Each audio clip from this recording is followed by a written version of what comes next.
네, 앞서 들으셨듯이 유재수 전 부시장의 구속 여부가 결정되면 이제 검찰 수사의 초점은 이번 사건의 본류인 청와대 감찰 무마 의혹에 맞춰질 전망입니다.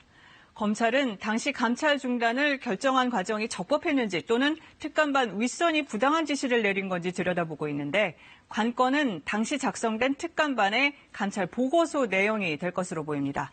최유경 기자가 짚어봤습니다. 검찰은 최근 박형철 반부패 비서관과 이인걸 전 특감반장, 당시 특감반원들을 불러 청와대의 감찰 중단 경위에 대해 조사했습니다. 핵심은 당시 감찰을 중단하라는 지시가 부당했는지 여부인데 관계자들의 주장은 엇갈립니다. 사건을 검찰에 고발한 김태우 전 특감반원은 당시 유재수 전 부시장의 비위 의혹이 상당한 수준이었다고 주장했습니다.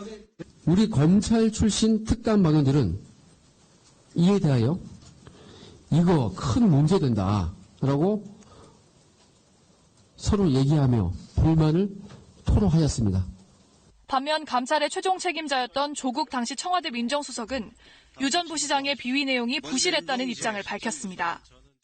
첩보를 조사를 한 결과 그 비첩보 자체에 대해서는 근거가 약하다고 보았습니다. 결국 청와대가 의도적으로 유 전 부시장에 대한 감찰을 무마했는지 밝힐 열쇠는 당시 청와대 특감반이 작성했던 감찰 보고서입니다. 검찰 수사를 통해 확인된 유 전 부시장의 비위 사실이 당시 청와대 감찰 보고서에서도 거의 동일한 수준으로 적시됐다며 주관적 판단의 영역을 넘어설 것으로 보입니다. 이 경우 감찰을 중단시킨 윗선에 대해 직무유기와 직권남용 등 혐의가 적용될 수도 있습니다.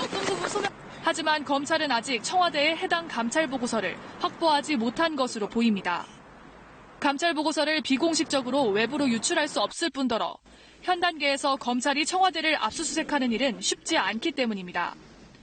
검찰은 이에 따라 당시 특감반원들이 진술한 감찰 보고서 내용을 토대로 조국 당시 민정수석 등에 대한 조사에 나설 것으로 보입니다. KBS 뉴스 최경입니다.